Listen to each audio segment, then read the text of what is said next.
दोस्तों ये कहानी एक ऐसे साइको टीचर की है जो स्कूल में लड़कियों को नहाते हुए देखता था और वो भटाभट भटाभट भटाभट का ऐसा दीवाना हो जाता है कि वो पूरे स्कूल को पेल देता है। यहाँ तक कि वो प्रिंसिपल को भी नहीं छोड़ता और बचपन से ही ठरकी था। तो चलिए देखते हैं ये क्या क्या कांड करता है। कहानी की शुरुआत में एक डॉक्टर अपने बेटे के बारे में एक औरत को बताता है कि मेरा बेटा ना ही पागल है और ना ही बीमार है, उसे बस मुट्ठ मारने का चस्का चढ़ा हुआ है, इसलिए उसने मुझे भी फेल कर रखा है, इसीलिए वो बाकी बच्चों से बिल्कुल अलग है। आपको इसका अच्छे से ख्याल रखना होगा। ये सुन वो औरत मन ही मन मुस्कुरा जाती है। क्या मुट्ठ मारता यार, अपने बाप को भी धूल चटा दी। और फिर वो औरत डॉक्टर की हाँ में हाँ मिला के उसे घर भेज देती है। उधर ये चिमकांडी अलग ही कांड कर रहा था। वो एक दूरबीन से ऐसा क्या देख रहा था और साथ में मुस्कुरा भी रहा है लौंडा।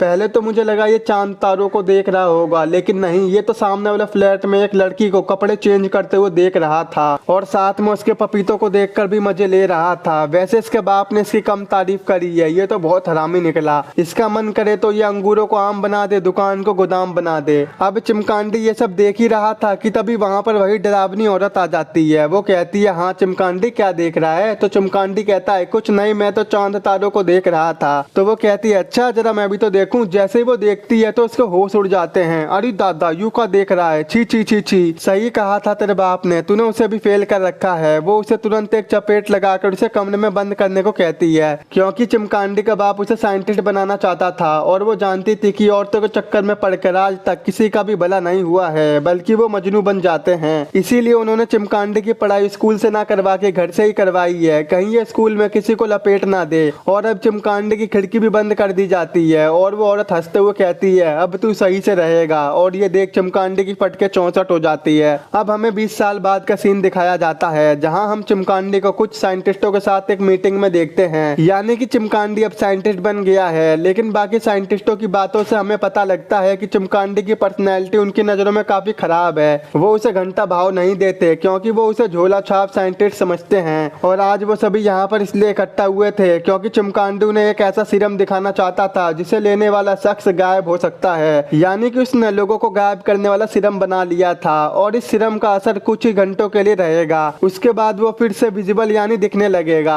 चिमकांडी की ये सारी बातें बाकी साइंटिस्टों को बेकार लगती हैं। वो कहते हैं, ओ चिमकांडी बावला हो गया है क्या? लेकिन चिमकांडी को अपने ऊपर बहुत कॉन्फिडेंट था। जैसे ही वो सीरम को अपने अंदर इंजेक्ट करता है तो वो गायब नहीं होता, बल्कि मुझे लगता है कि ये जबी से बावली गेंद हो जाता है, इसकी बुद्धि भ्रष्ट हो जाती है। अबे तेरी बहन का लग गई हो, मेरा सर फटा जा रहा है। ये देख सभी साइंटिस्ट एक एक करके चिमकांडी का मजाक उड़ाने लगते हैं। ये होगा गायब साला चिमकांडी, आज तक इसने एक कागज भी गायब नहीं किया है और ये लोगों को गायब करेगा। ये सब सुनकर चिमकांडी का दिमाग घूम जाता है और वो बावली गेंद की तरह सभी पर हमला कर देता है। कुछ साइंटिस्ट अपनी जान बचाकर वहां से भाग जाते हैं, लेकिन 4 साइंटिस्ट वहीं पर रह जाते हैं, जिनमें 2 वही फीमेल थी जो चिमकांडी की दबा के बेइज्जती कर रही थी। इसके बाद चिमकांडी उन चारों को बहुत बुरी तरह से मार डालता है। अगले सीन में हम एक न्यूज रिपोर्टर को देखते हैं जो बताती है कि चिमकांडी ने अपने ही ग्रुप के 4 साइंटिस्टों की जान ले ली है, लेकिन एंड में उसे पकड़ लिया जाता है और कोर्ट में जज ने उसे फांसी की सजा नहीं सुनाई, क्योंकि डॉक्टर के अकॉर्डिंग चिमकांडी पागल हो गया है और पागलों को फांसी की सजा नहीं मिलती, इसीलिए उसे पागल खाने में डाल दिया जाता है। ये जो न्यूज रिपोर्टर चिमकांडी की बातें कर रही है ना, एंड में चिमकांडी इसका लाइव ढोल बजाएगा। अब 1 महीने बाद हम चिमकांडी को पागल खाने में देखते हैं, जहाँ से वो पागलों वाली ड्रेस पहनकर भागने की कोशिश कर रहा था, पर थोड़ी देर में वो गार्ड को चकमा देकर वहाँ से भाग जाता है। लेकिन अभी भी गार्ड चिमकांडी के पीछे कुत्तों के साथ पड़े हुए थे, पर चिमकांडी अपना दिमाग लगाकर उनसे पीछा छुड़ा लेता है। अब चिमकांडी को पागल खाने से भागे हुए काफी दिन हो जाते हैं। इसके बाद हम एक स्कूल में कुछ बच्चों को देखते हैं जो कि बहुत हरामी होते हैं। ये साले स्कूल में ही भटाभट भटाभट करते हैं और नहाते हैं, चुम्मा चाटी करते हैं। इस टाइम स्कूल में इतने ही बच्चे होते हैं क्योंकि इनकी क्लास समर वेकेशन में भी लग रही थी, क्योंकि ये सारे बच्चे पढ़ाई में झांट बाय तेरा थे। इन्हें पढ़ाई से ज्यादा ठुकाई में मजा आता है, वैसे सभी को आता है। मूवी पसंद आ रही हो तो एक लाइक जरूर कर देना। क्लास शुरू होने से पहले इनके पास इनकी प्रिंसिपल आती है जो एकदम माल होती है। इसका हार देख लो, सीधे लाइनों पर है और ये खुद ही बच्चों से भटाभट भटाभट भटाभट करवाएगी। फिर वो सभी बच्चों को बताती है कि तुम्हारे पुराने फिजिक्स टीचर की मौत सैंडविच खाकर हो गई है, इसलिए आगे की क्लास हमारे नए टीचर डॉक्टर चिमकांडी लेंगे। क्लास में आते ही चिमकांडी की ठरक जाग जाती है। वो क्लास की सबसे खूबसूरत लड़की टिक्की से इजी सा क्वेश्चन पूछता है कि फिजिक्स के 4 बेसिक प्रिंसिपल के नाम बताओ, लेकिन ये पूरी क्लास ही झोला छाप थी, किसी को कुछ घंटा पता नहीं होता।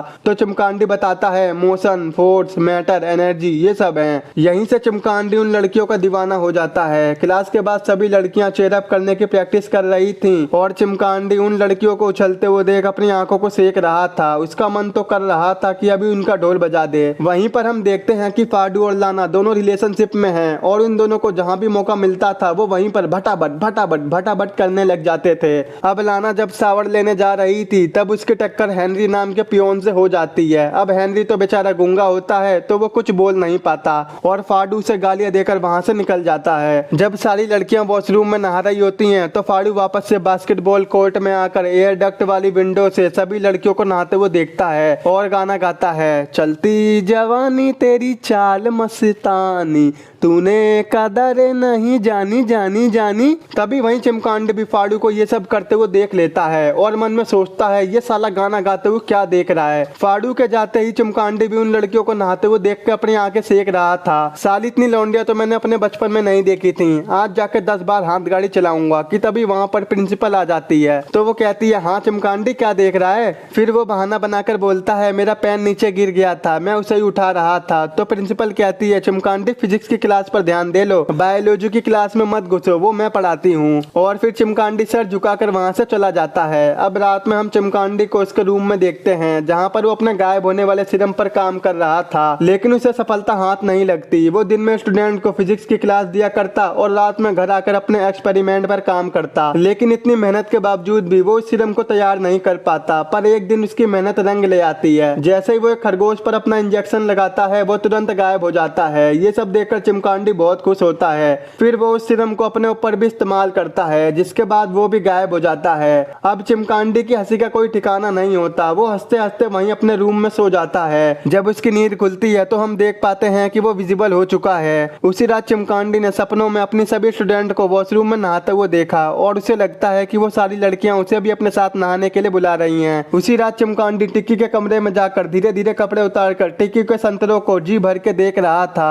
अब सपनों में मजे लेकर चिमकांडी स्कूल आता है जहाँ क्लास शुरू होने से पहले उसके पास टिक्की आई थी और वो चिमकांडी को सेड्यूस करते हुए उसे उसके नंबर बढ़ाने को कहती है, लेकिन चिमकांडी ऐसा नहीं करता। तभी क्लास की बेल बज जाती है और सब क्लास में आ जाते हैं। अब आज चिमकांडी ने सरप्राइज टेस्ट लेने का प्लान बनाया था, लेकिन किसी भी बच्चे को चिमकांडी के सवालों का जवाब पता ही नहीं था और वो उल्टा चिमकांडी का मजाक बनाकर उस पर हंसने लगते हैं। ये सब देखकर चिमकांडी उन सभी के टेस्ट पेपर को लेकर उनको फेल कर देता है। तभी प्रिंसिपल बोबा को अपने कैबिन में बुलाती है। वो कहती है, बोबा तेरे नंबर बहुत बेकार हैं और तुझे दोबारा इसी क्लास को पढ़ना होगा। ये सब सुनकर बोबा की फट जाती है क्योंकि उसे भी कॉलेज में जाकर मौज मस्ती करनी थी। लेकिन तभी प्रिंसिपल बोबा को एक ऑफर देती है, अगर तू मुझे खुश कर देगा तो मैं तुझे पास कर दूंगी और तू कॉलेज भी चला जाएगा। ये सब सुन बोबा समझ जाता है कि मैडम क्या चाहती हैं और वो उनसे भटाभट करने लग जाता है और फिर प्रिंसिपल उसे पास कर देती है। उधर जब सारी लड़कियां वॉशरूम में नहा रही थी तो चिमकांडी उन्हें गायब होकर देख रहा था और जब उसे बर्दाश्त नहीं होता तो वो लाना के पिछोंडे पर एक चांटा मारता है। वहाँ लाना को समझ में नहीं आता कि आखिर उसे चांटा किसने मारा। वहीं हेनरी भी एयर डक्ट वाली विंडो से लड़कियों को नहाते हुए देखकर अपना शौक पूरा कर रहा था कि तभी वहाँ पर बूबा आकर कहता है, ओ क्या कर रहा है बे, भाग यहाँ से, साफ सफाई में ध्यान दे ले। और वो खुद लड़कियों को नहाते हुए देखने लगता है। अब रात में जब चिमकांडी सो रहा था तो उसे बहुत ही बुरे सपने आते हैं जिसमें उसकी मॉम और डॉक्टर के साथ सभी लड़कियां हंस रही थी। अगले दिन हम देखते हैं कि स्कूल में सभी बच्चे अपनी पढ़ाई पर ध्यान देने लगे थे, लेकिन क्लास के बाद प्रिंसिपल चिमकांडी को अपने कैबिन में बुलाती है। जब प्रिंसिपल को पता चलता है कि चिमकांडी की ना ही कोई वाइफ है और ना ही कोई गर्लफ्रेंड है तो वो उसे बताती है कि वो दोनों एक दूसरे की जरूरतों को पूरा कर सकते हैं। इसी बातचीत के दौरान प्रिंसिपल चिमकांडी के सामने आ जाती है, पर उसे देखकर चिमकांडी को गलत लगता है तो वो वहां से जाने लगता है। लेकिन तभी प्रिंसिपल उसे सीरम इंजेक्ट करने वाला इंजेक्शन दिखाती है। प्रिंसिपल को लग रहा था कि चिमकांडी ड्रग्स लेता है और वो उसे ये सब बताकर ब्लैकमेल कर रही थी कि अगर उसने मौत के कुएं से पानी नहीं पिया तो वो उसे कहीं का नहीं छोड़ेगी। ये सुनकर चिमकांडी उससे किस करने लग जाता है और फिर एक चाकू से उसका मर्डर कर देता है और वो पूरा बावली गेंड हो जाता है और वो वापस से इनविजिबल होने वाला सीरम लेकर कैफेटेरिया में आता है जहाँ बूबा और बेटी दोनों चुम्मा चाटी कर रहे होते हैं। बल्कि उन दोनों ने थोड़ी देर पहले ही न्यूज में सुना था कि डॉक्टर चिमकांडी नाम का एक पागल साइंटिस्ट जेल से फरार हो गया है, लेकिन इनको घंटा फर्क नहीं पड़ता। ये दोनों रेडियो बंद करके फिर से किस करने लगते हैं। तभी चिमकांडी गायब होकर वहाँ पर आता है और बूबा के मुंह में बड़ा सा ब्रेड डालकर उसे मार डालता है। ये देख बेटी को समझ में नहीं आता कि बूबा को किसने मारा और वो डर के मारे वहाँ से भागने लगती है, लेकिन चिमकांडी उसके कपड़े फाड़कर एक पाइप से गला घोंटकर उसे मार डालता है। वहीं जोल और जॉर्डन बाथरूम से रेडी होकर स्कूल से बाहर जाने वाली थी, लेकिन उन्हें मेन गेट बंद मिलता है तो वो पीछे के रास्ते से जाने का सोचती हैं और आगे जाते ही हॉल में बेटी की लाश देखकर वो दोनों डर के मारे भागते हुए क्लासरूम में आती हैं, जहां पहले से ही चिमकांडी बैठा होता है। वो दोनों उसे बताती हैं कि सर, बेटी को किसी ने मार दिया है और उसकी लाश हॉल में पड़ी है। ये सुनकर चिमकांडी क्लासरूम से बाहर जाकर गायब होकर फिर से अंदर आता है और सबसे पहले वो जोल के कपड़े फाड़कर उसका सर एक्वेरियम में डालकर उसे मार देता है। अब बारी आती है जॉर्डन की, तो चिमकांडी उसे भी गला घोंटकर मार डालता है। दूसरी ओर टिकी हंटर को बाय बोलकर बाथरूम में चली जाती है, जहां पहले से ही चिमकांडी गायब होकर खड़ा होता है और वो टिकी को इलेक्ट्रिक शॉक देकर मार देता है। अब टिकी की आवाज सुनकर हंटर भी वॉशरूम में आता है, जहां उसे टिकी की डेड बॉडी मिलती है। ये देखकर उसकी फट जाती है। तभी चिमकांडी हंटर पर मुक्के बरसाना शुरू कर देता है, तो हंटर डर के मारे वहां से भागने की कोशिश करता है, लेकिन मेन गेट तो बंद होता है, इसीलिए वो चिमकांडी से बचते हुए छत पर आता है, जहां से चिमकांडी उसे छत से नीचे गिराकर मार डालता है। वहीं स्कूल में अभी भी फाड़ू और लाना आस्कीबाजी कर रहे थे। वहीं लाना कहती है कि अगर हमें प्रिंसिपल ने पकड़ लिया तो वो हमें स्कूल से सस्पेंड कर देगी, लेकिन फाड़ू को रिस्क उठाने में मजा आता है। वो कहता है डर के आगे जीत है, इसलिए वो दोनों मिलकर वहीं पर भटाभट कर रहे थे। वहीं पियोन हेनरी को प्रिंसिपल की डेड बॉडी मिल जाती है, तो वो पुलिस को कॉल करने की कोशिश करता है, लेकिन गूंगे होने की वजह से वो कुछ बोल ही नहीं पाता और रोते और चिल्लाते वहां से भाग जाता है। इधर फाड़ू और लाना को टिकी की डेड बॉडी वॉशरूम में मिलती है, जिससे वो दोनों फुल सेट हो जाते हैं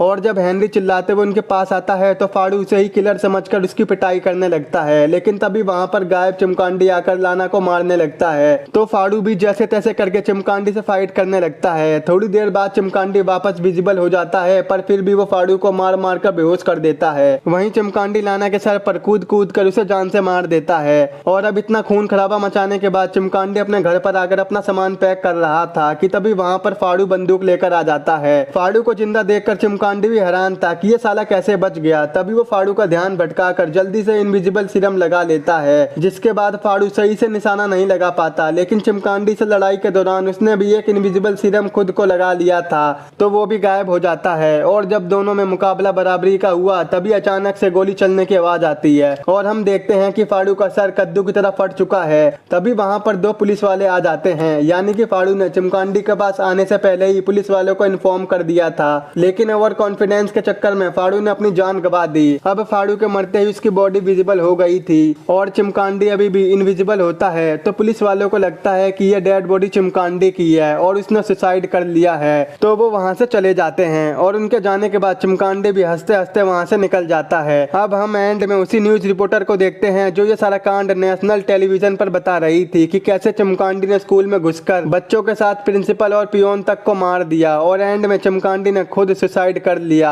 अब ये बोलते ही उसकी शर्ट फट जाती है। ये काम चिमकांडी ने इनविजिबल होकर नेशनल टीवी पर किया था, जिससे उसकी इज्जत चली जाती है और सबको पता चल जाता है कि चिमकांडी ने इनविजिबल होने वाला सीरम बना लिया है और यहीं पर ये मूवी खत्म हो जाती है। आई होप आपको मेरा एक्सप्लेन जरूर पसंद आया होगा। अगर आपको पसंद आया हो तो आज ही हमारे चैनल को सब्सक्राइब, वीडियो को लाइक और शेयर जरूर कर देना। अगर आपको ये मूवी डाउनलोड करनी है तो हमारे टेलीग्राम के चैनल से कर सकते हो।